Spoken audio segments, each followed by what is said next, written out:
What's up guys, how you all doing? Welcome to another video. So as promised in my previous video, today we're doing a Q&A and I'm going to be answering your questions. So I put out my video a couple of weeks ago saying like where have I been and stuff like that, and I said about doing a Q&A video, and you guys gave me some questions in the comments.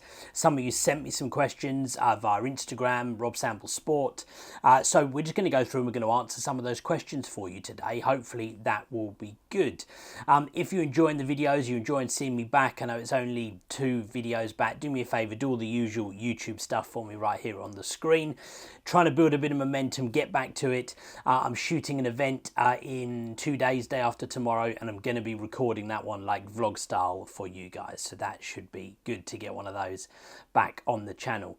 Right, let's get into answering some of your questions. So look, first things first, before I start reading the actual questions in the comments, I've just got to say thanks guys. There are so many people in the comments saying like, thanks for doing a video, good to see you back and all that sort of stuff. Some familiar faces as well, people who I've interacted with lots on the channel, and I'm seeing some other photography YouTubers in the comments as well, which is awesome to see. So thank you guys for that. Right, look, let's get into these and let's answer some of your questions. Okay, so the first question came from Scott Radford. It's a big old question, so I won't put all of it into the comment here, but ultimately it was to do with captioning and talked about how we do captioning, and specifically the challenge that he has with some of his sports like rugby, where they'll only have the numbers on their back. So quite often you'll have a photo where there's no number of the player in sight, and that can be a challenge. I get that as well with a lot of my youth football that I do. So the under 21s, under 18s, they don't tend to have numbers on their front either. So I do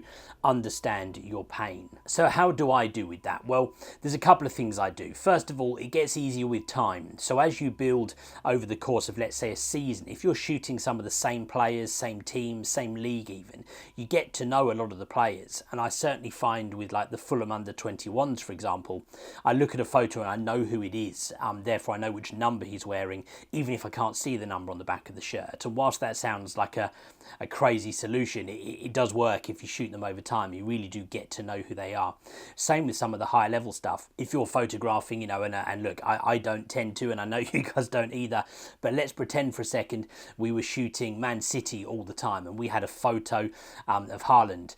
You know, look, we don't need to check anything, right? We know from that photo that's Haaland, we know that's number 9. And it's the same thing, it just feeds down through whatever sport you're shooting. The more you shoot it, you do get used to it. But let's say, and I have this all the time, especially with an away team where you've got no idea who those people are and you get a photo of their front and it doesn't have their number. What I tend to do is I look at who it was, and I then try to see where they are on the pitch, and the second they turn, I get a second photo of their back with the number on it, and I'll lock that photo as well. So at least then when I'm in my laptop doing my captioning and I've got that photo and I think, oh, I don't know who that was, quite often the next photo will be the same guy with his back, so I've got the number, so I will do that to caption as well. Some cameras, not all cameras, but have the ability for you to record a voice note with the photo, and you can do that where you realise you don't have the number in the photo, you work out who it is, oh, it's number 12. You add a voice note to your camera at number 12 and it assigns it to that file. Then later in your captioning program, Photo Mechanic, you can play that voice note and you yourself can tell you, hey, that was number 12, and you can add it into your caption. So that's a couple of solutions. They might not work for everybody, but that's some of the things that I do. It is tough. That is a real challenge. Right, Scott, thanks for your question. What have we got next? Okay, so the next question was from Hessin. Welcome back, Rob. Thank you, man. I appreciate that.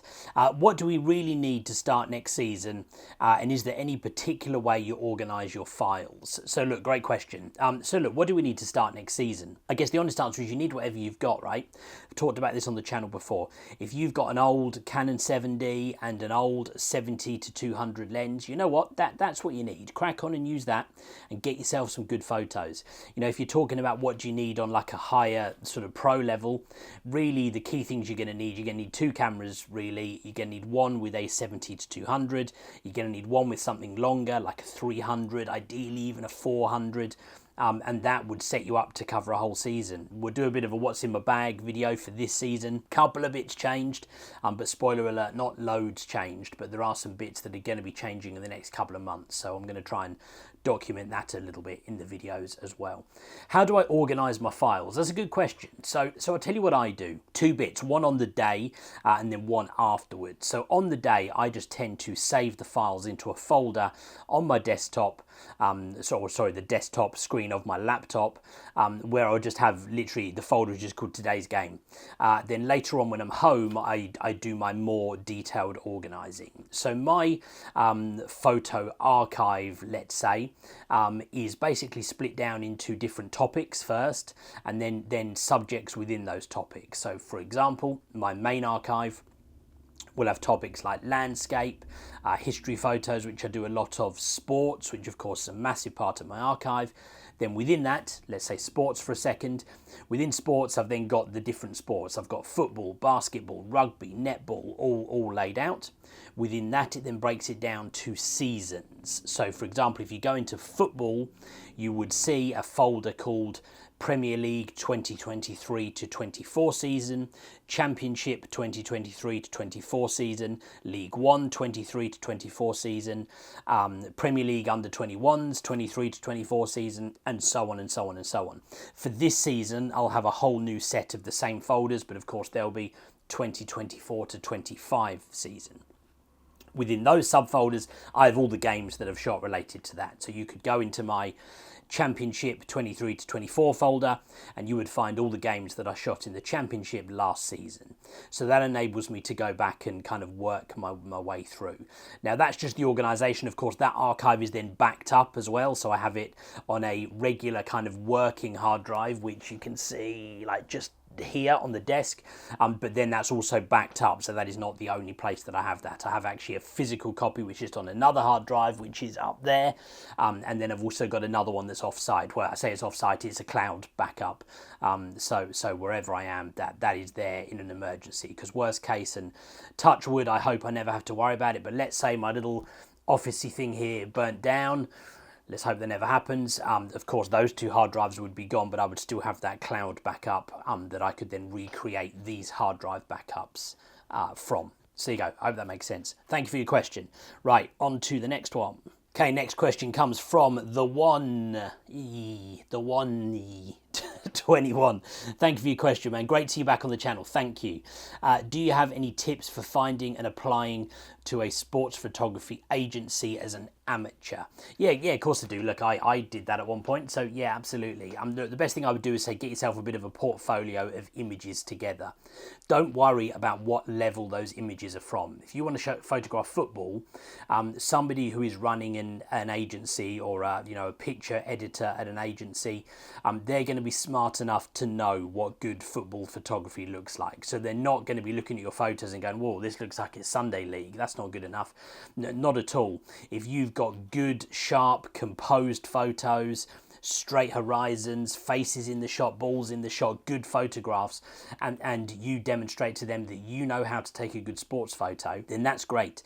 Get yourself a portfolio, not loads and loads of images, literally like 8, 10, 12 maybe of your best sports photos, and you send that as a portfolio out to those agencies, and then they will look at it, and they might come back and say, hey, look, we're not looking for anyone. They might come back and say, look, your work's good, but keep going for a while, not just yet. Oh, who knows? They might like what you've got and they might pick you up. So that would be my advice there. Cool, thanks for your question, man. Right, on to the next one. Okay, so the next question comes from a familiar name, or a friend of mine, really. I've been lucky enough to meet Steve in person. So the next question comes from Steve Chick, 02, and he's asking about what would be the advice to transition from shooting for free to build up your portfolio, like I just talked about in that previous question, to getting paid. I've asked for a number of teams and they're happy to work, but then as soon as you mention charging, they're not interested. And yeah, look, that's a really tough situation, right? I suppose what I would say is wherever possible, you need to try to avoid working for free from the outset. Now, I don't mean that means you get paid. I mean, don't ever work just on the basis that they're doing you a favour. And by that I mean, I'd really love to come down and take some images. I'm trying to build my portfolio. If you'd let me come down and take them, I'd be really grateful. Because then from the beginning, the tone is that they're doing you a favour. So then when that conversation switches to any kind of monetary work, that's quite tough. So by that I mean, so for example, right, I shoot a lot of basketball stuff, and with the basketball, they're very tight on budget. You know, they're low on money. You know, basketball's not a big pro sport in this country. They don't have loads of finance. So what I do is I work with them on that. They still pay me, but they pay me a reasonable amount. But then they help me out with some other stuff as well. So, you know, if ever I wanted to bring my family down for games, which I do, they'll help me with that. You know, they'll help me with some t-shirts and merch and bits like that as well. They still do pay me, but you know, it isn't what I would charge for like a regular fixture. I work with them on that. So they're getting a pretty good deal. They're getting a very good deal for what I do, but it's not bankrupting them, and I'm not working for free. So that's an example, right? Because some sports will really struggle. You know, like I know Steve, you shoot American football here in the UK, for example, and some other bits too. And some of those will be working on really tough budgets. So wherever possible, I would try to work for something if you can't work for money, provided you feel like you're getting the value from that, right? There was a big air show that I did a couple of times, and I did it for free a couple of times. But I did that because a couple of members of my family and a couple of their friends loved the air show. You know, loved going to it, loved seeing the different planes. And so we worked out a deal where they gave me some complimentary VIP tickets to invite some of my family, and I shot the event. So I did it for free, but in theory I got more than good value through what they gave me in return. So there are ways to get value and get yourself covered without actually getting paid. But when it gets into any kind of level where you know they can pay you, and by that I mean any kind of decent national sport where you know there is some kind of finance behind it, you just have to kind of maintain that tough line of, look, I can't do it for free. Yeah, there might be someone else who'll go and offer and do it for free, but you've got to be confident in yourself. You know what, the guy who's offering to do it for free isn't as good as me. So if you want to do that and you want to get someone for free, then fair enough. If you want a professional, you're going to have to pay me. And that's a tough conversation, right? But that is kind of the line that you have to toe sometimes. And by the way, that doesn't mean that there aren't some good amateurs out there. There are some fantastic photographers who are amateurs who aren't getting paid for their work. My answer to that would be, well, they probably should try to get paid for their work, because if they're good enough, they're good enough. So there you go. That's that question. Steve, thank you very much. Okay, next question comes from The Grey, saying, thanks for teaming me back again. Thank you, man. I appreciate that. How did you know you were good enough to hold your own in the industry?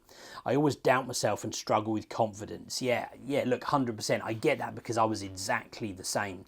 I got into this a little bit later in life, let's say, and I'm certainly not an old man, but I didn't really start picking up a camera properly till I was 30 something, and so you know you build up over time, and the way that you know you're good enough is a couple of things. Make sure you put your work out there. There will be people who, when they see your work, will tell you it's rubbish, right? Good work, they'll tell you good work is rubbish. That's just because that's what some people are like. There'll also be people who will tell you it's good, and they'll give you good, honest feedback. Share your work, get out on social media, see what kind of feedback you get, and also compare it with others. Look at some of the top pros who you like on Instagram or wherever it might be, and how does your work compare with them? You know, you use resources like my videos and go through the tick boxes that I always talk about. Look at your own image. What's the difference between your image and that pro that you like his image? Chances are you're looking at that pro's image and you're seeing straight horizons, face in the shot, ball in the shot, you know, no chopped off limbs or feet or anything like that. They're probably facing towards the camera. Then look at your own photo. Can you tick all those same boxes on your own photo? Because if you can, you're doing all right. You're moving in the right direction. Get your photos out there, get feedback, and just give it a go, right? And don't be afraid to get knocked back, because yeah, you might doubt yourself, and you know what? There'll be loads of other people who will doubt you as well. But you just have to not care. You have to not care, especially, you know, not just with photography, right? But I do stuff like this. right? Where I share my opinion and I talk about cameras. And you guys are in the comments. We'll see on some videos, some people tell me I'm an idiot, I'm wrong, I don't know what I'm talking about.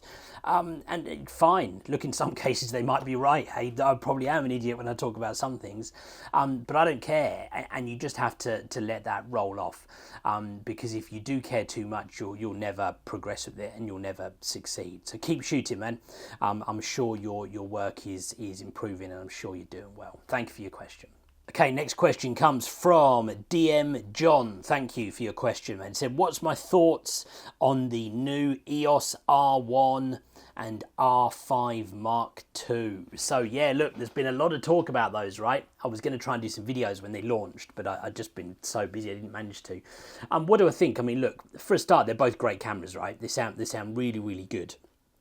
I think a lot of people seem to be a bit underwhelmed by what the R1 looks to have. You know, a lot of people thought it was going to have a bigger sensor. A lot of people thought it was going to be a bit more capable than it is. And in fact, I think I've seen a lot of opinion of people saying, you know what, for my needs, the R5 Mark II looks better than the R1, especially when you compare the price. And then a lot of people I've also seen saying, well, that doesn't really do anything for me, that the R, I'm drawing an absolute blank in my head. What's the R? It's not called an RX. R3. That the R3 does, you know, and it's just not worth the price tag. And that's interesting, right? I think we need to see a bit more about it. We need to see, you know, reviews of people really testing it in the real world. And we'll see what happens. The R5 Mark II looks great, by the way. For my personal needs, somebody who shoots a lot of video as much as I do photo, I would imagine the R5 Mark II would way more suit my needs. But right now, I don't intend on buying either of them.